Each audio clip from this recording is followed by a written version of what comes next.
Hello and welcome to the second section of Chapter 34 on the Franklin Roosevelt in the Shadow of War for the American Pageant for a U.S. History or AP U.S. History or dual enrollment U.S. History. We have a lot to cover today.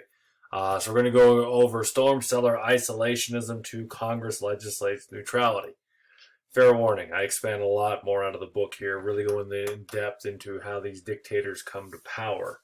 So let's get into it. We've got a lot to cover. So World War II. Whereas World War I was maybe like your Facebook relationship status. It was complicated how it started. World War II is easy. It's these two right here. It's their fault. Throw in another, a Japanese guy and they caused World War II. But why did these people come to power? How did these men come to power and people support them? A couple things. The Treaty of Versailles created a climate where people felt defeated or shorted by World War One, and they put people in a desperate, precarious position. That coupled with the global Great Depression really made people desperate. Like if you're starving in the woods and you can't stand fish and you come across after days a can of sardines, you're probably going to eat that out of desperation. You might even think it's good. People are desperate.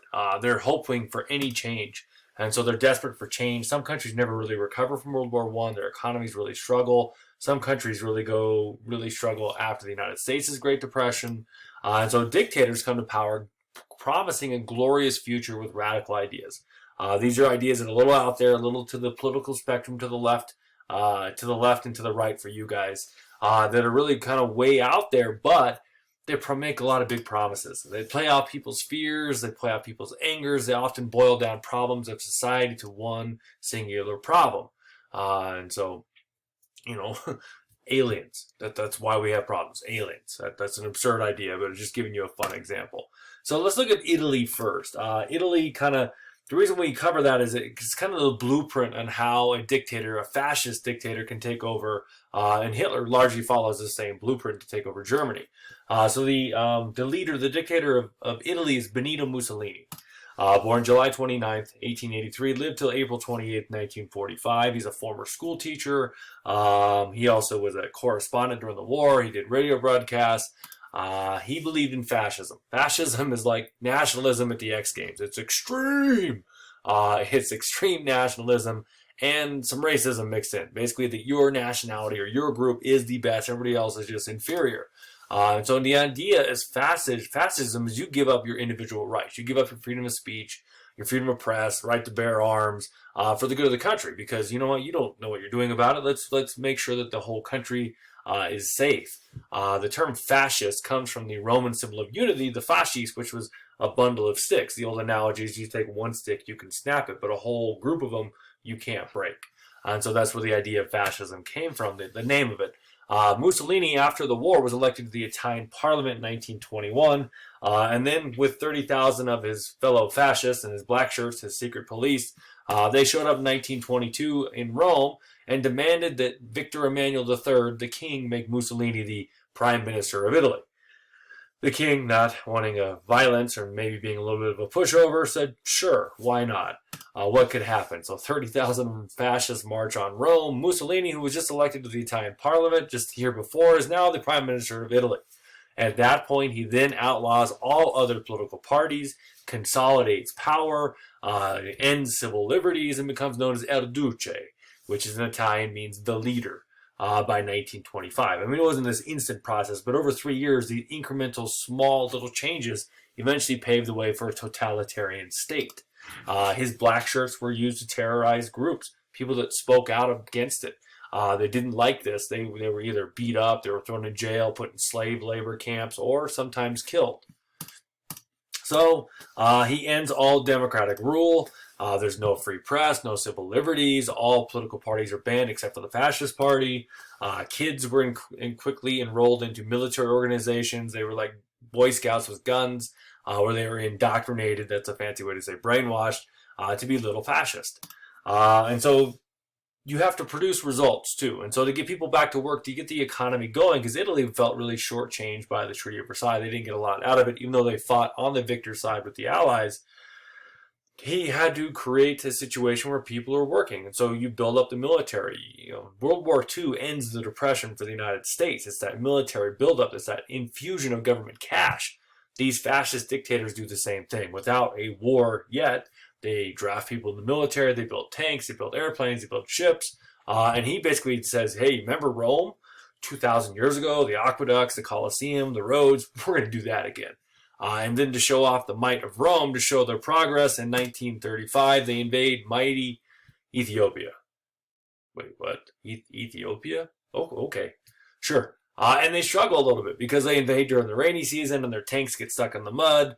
And eventually, though, when things dry out, they take over the country of Ethiopia and take the capital of Addis Ababa, which is fun to say. You should say that at home. Go ahead, say it.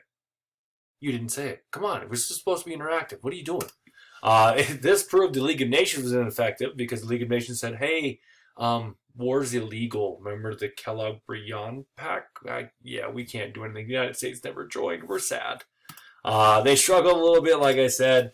And then in 1939, they invaded across the Adriatic Sea and tried to take out Albania.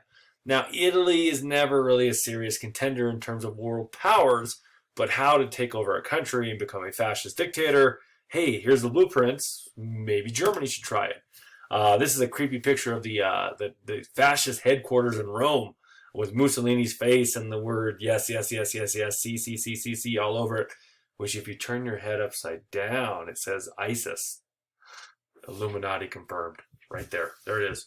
Kind of resembles the all great and powerful Oz, the wizard behind the curtain, even though the Wizard of Oz movie had not come out yet at that point, but the book was out. So Germany. In previous chapters, we learned that the economic woes from Versailles hit Germany really hard. They lost a lot of their ways to mechanize, to industrialize.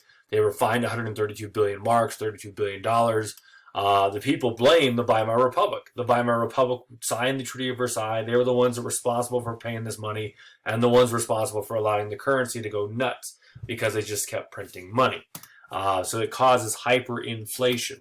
At its height of its inflation, $1 was worth 4 trillion German marks. So to go to the store, you needed like a dump truck.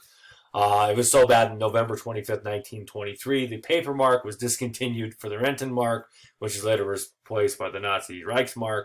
But that's a woman burning money because it's worthless. This is what the cost of bread was during this hyperinflation. I've shown this in other chapters. Excuse me.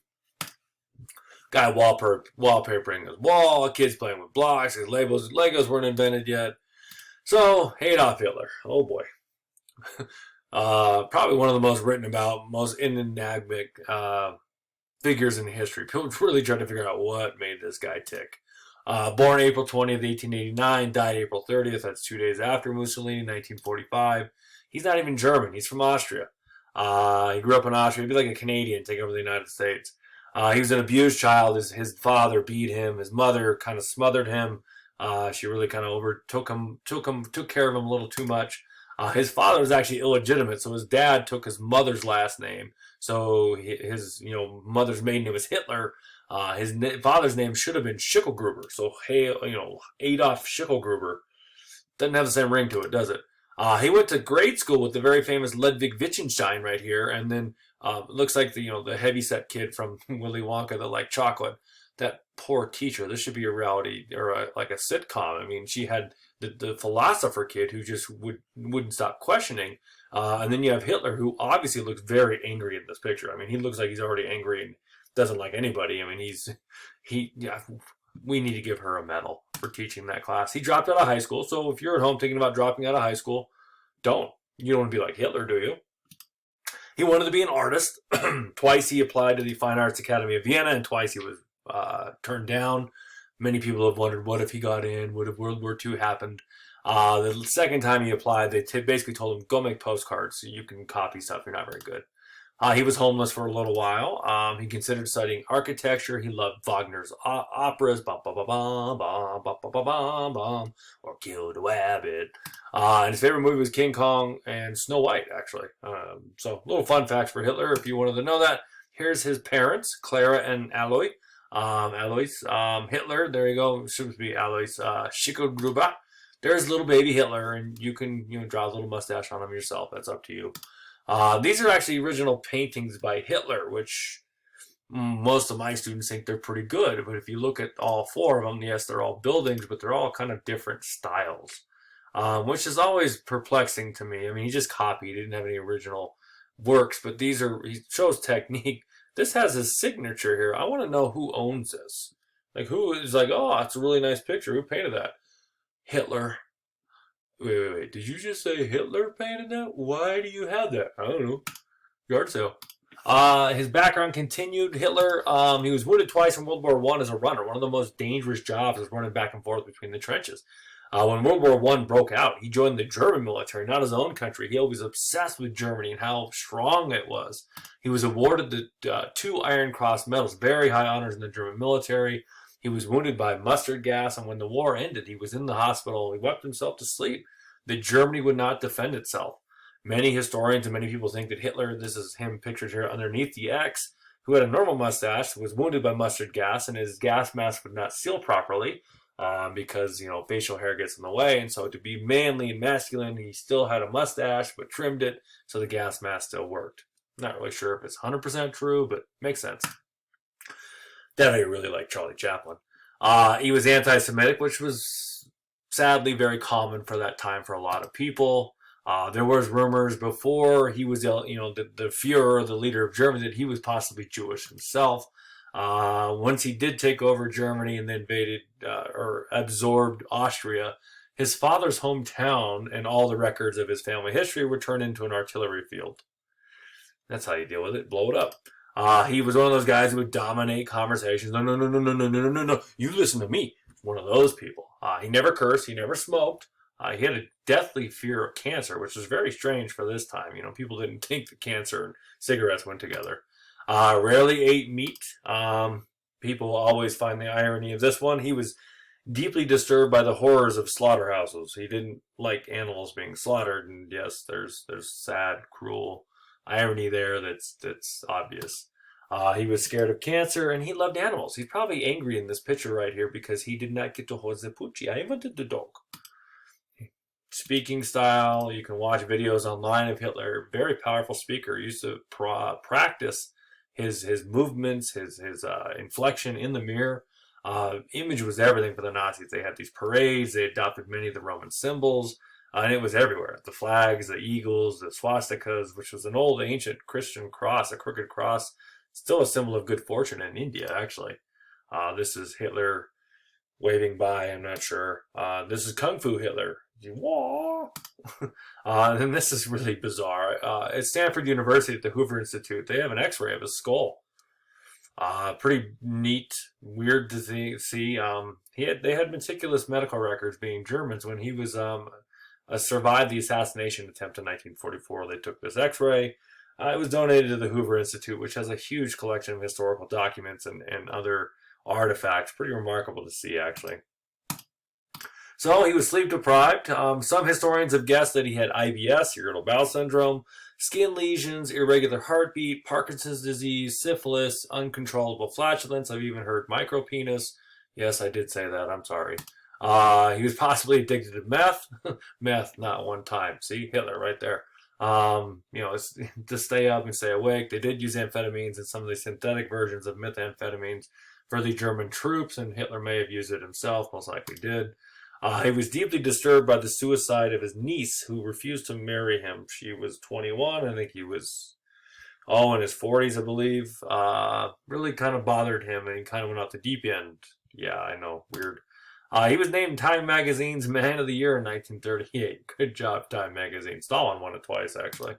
He survived an assassination attempt in 1944. Just, we're not jumping ahead, but to just show his mentality. He believed that was an act of God, that was a sign that he was to go forward and punish all the conspirators. In fact, 4,900 people were executed in connection with this. So his rise to power. He was the 55th member of the German National Socialist German Workers' Party, National Socialist German Workers' Party, or the Nazi Party, for the shortened version. He's the 7th member of the Executive Council. He was the chairman of this party in 1921. In 1923, they tried to overthrow the government from a beer hall in Munich. The beer hall push, which is the German word for coup, failed miserably. In fact, he's arrested and put on trial for treason. But because he was so outspoken in his trial, which was carried in the newspapers and partially on the radios, he becomes somewhat of a celebrity because he was willing to speak out against the hated Weimar Republic and the Treaty of Versailles. And so instead of being executed for treason like most people were, he was given, I think, a 4-year term, and he served 9 months. In that time, he penned Mein Kampf, which means my struggle, which spelled out basically everything he wanted to do. It's one of the most poorly written things ever conceived. 10 million copies of this book were sold. It became the Nazi Bible. Newlyweds were given copies of it. When you enlisted in the army, the military, you were given a copy as well. As Germany did worse, his party, the Nazi Party, did better. Slowly and slowly, the Nazis gained more and more seats in the Reichstag. At its height, though, in the last free election before the Nazis eroded democracy, only 1/3 of Germany actually supported the Nazis. So he was elected chancellor in 1933. With 1/3 of Germany supporting the Nazi Party, they decided, let's give him one job where he can't do anything. Let's make him vice president, which is chancellor of Germany. And so that was kind of their plan. Then they said, okay, Hitler, if you're going to be legit, you need to get rid of your secret police. And he's like, what are you talking about? Like, we know about the SA, your brown shirts. So the night of the long knives, they arrested and eliminated many of the SA, or they just kind of rolled them to this new super secret police, double secret police called the SS. And then there was a bizarre thing in the Weimar Republic's constitution that if there was an emergency, they could vote emergency or basically dictatorial powers to the chancellor, not the president. There's President Paul von Hindenburg ahead of him, but it just so happened at the Reichstag, the capital of Germany, the Capitol building was set on fire, and they happened to catch a Dutch communist nearby. The chief rival of the Nazis was the communists, and so because of this, they kill two birds with one stone. They get rid of the communists, they ban that party, and Hitler is made the temporary dictator for this emergency. Then it just so happened that Paul von Hindenburg died in 1934, and instead of having new elections, Hitler takes the playbook from Mussolini, consolidates the chancellor and the presidency, and becomes Der Führer, or the German leader, which Der Führer sounds way more intimidating than El Duce. He then outlaws all other political parties, sets up a totalitarian state. They ally with Italy in 1936, and they make Germany grow and recover from these massive military buildups. People gave up their rights for the good of the fatherland. They gave the Cross of Honor to the German mother, to any mother that had more than 4 or more kids. Kids are enrolled in the Hitler Youth. And so he promised a Third Reich that would last for 1,000 years. A Reich is an empire in German. It lasts 12. Yeah, 12. This says here, the wages of despair. In German, it says our last hope, Hitler. This is a picture of the Reichstag fire. Some more images of Hitler. He loved signing autographs. He did it a lot. Propaganda pictures of him with a little girl, with a dog. He likes animals.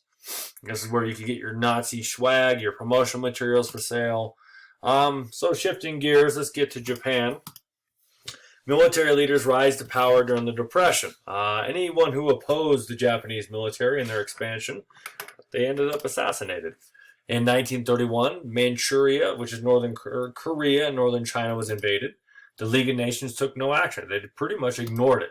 In 1937, they invade northern China, sparking one of the most vicious and brutal wars in modern history between the Chinese and the Japanese. In fact, the Chinese, their civil war between Mao Zedong and Chiang Kai-shek pauses so they can fight the hated Japanese at the same time.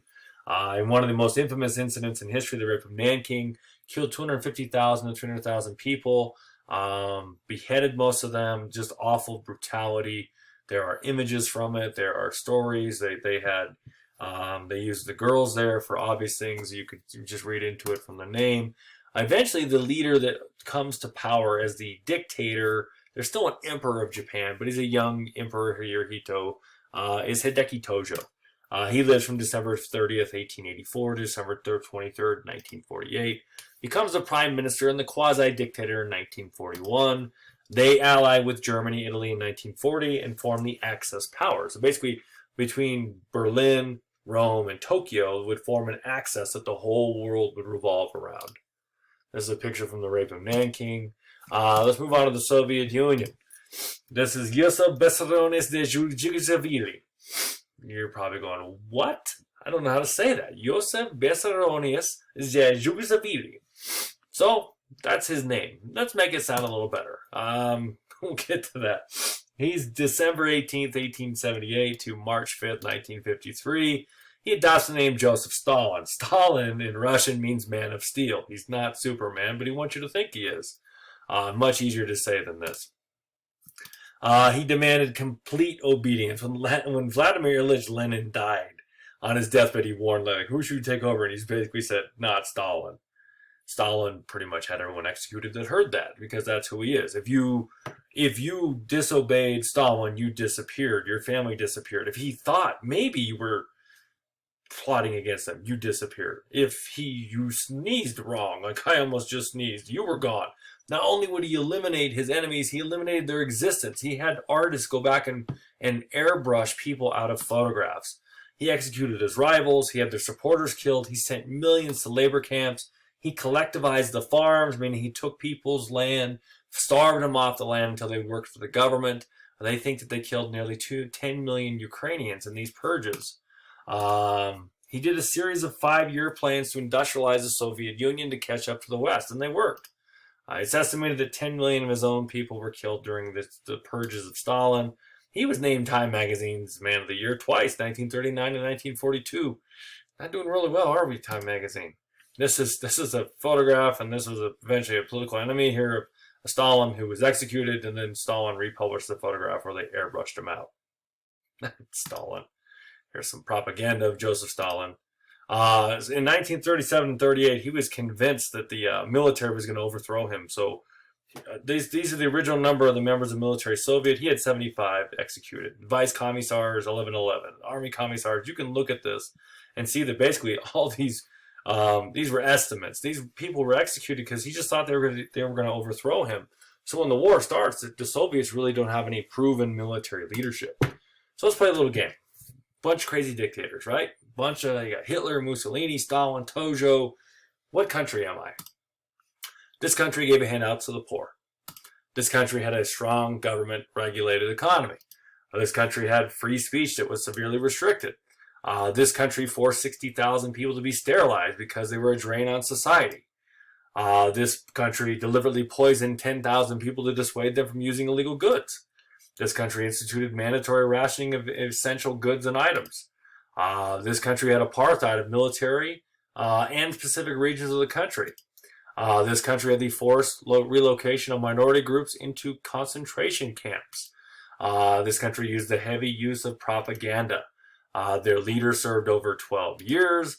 They attacked ships without a declaration of war. They instituted a peacetime draft before declaring war. They bombed civilians, and they used experimental but devastating weapons on non-military cities. They also turned away a ship full of Jewish refugees during the height of the Holocaust. Germany? Soviet Union? Japan? Italy? Britain? France? How about the United States? These are all true about our beloved United States of America. It's easy to point the finger and say, look at the Nazis, look at the fascists, look at the Soviets. Our country did some crazy things too. This is a terrible time. This war brings out the worst in everyone. And every one of these is true. So, last thing for today, with all these crazy dictators coming to power, Congress goes, yeah, we're not doing this again.